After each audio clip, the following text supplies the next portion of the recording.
EPFO पर आया है बड़ा अपडेट। सुप्रीम कोर्ट ने सरकार को सैलरी बढ़ाने पर क्या आदेश दिया है, आपको बताते हैं। नमस्कार, न्यूज 18 का डिजिटल प्लेटफॉर्म आप देख रहे हैं और मैं हूं रितु सिंह। देश के कई हिस्सों में न्यूनतम वेतन इस सीमा से अधिक हो जाने के बावजूद ईपीएफ की वेतन सीमा में कोई बदलाव नहीं किया गया है।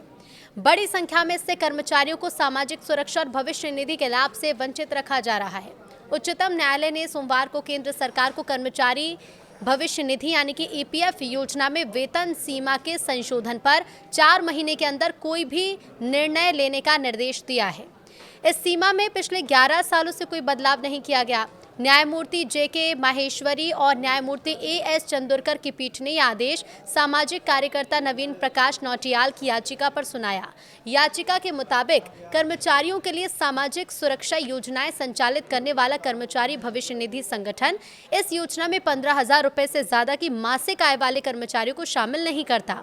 याचिकाकर्ता के वकील प्रणव सचदेवा और नेहा राठी ने अपनी दलील में कहा है कि देश के कई हिस्सों में न्यूनतम वेतन इस सीमा से अधिक हो जाने के बावजूद ईपीएफ की वेतन सीमा में कोई बदलाव नहीं किया गया।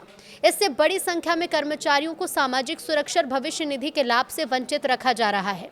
शीर्ष अदालत ने याचिका का निपटान करते हुए याचिकाकर्ता को निर्देश दिए हैं कि वो 2 सप्ताह के भीतर आदेश की प्रति के साथ केंद्र सरकार के सामने प्रतिवेदन रखे।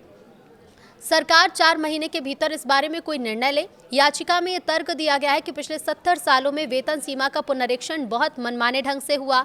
कभी कभी तो यह 13-14 साल के अंतराल के बाद हुआ। इस दौरान मुद्रास्फीति, न्यूनतम वेतन या फिर प्रति व्यक्ति आय जैसे आर्थिक संकेतक से कोई संबंध नहीं रखा गया।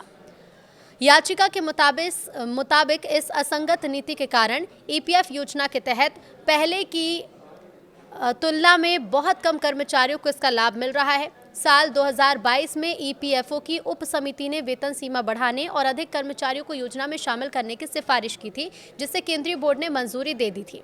केंद्र सरकार ने अब तक इस पर निर्णय नहीं लिया। याचिका के मुताबिक पिछले 70 सालों में ईपीएफ योजना की वेतन सीमा में हुए संशोधन के विश्लेषण से पता चलता है कि शुरुआती 30 सालों में ये एक समावेशी ढांचे के रूप में थी, लेकिन पिछले 3 दशकों में स्पष्ट रूप से अधिक कर्मचारियों को बाहर रखने का एक जरिया बनती जा रही है।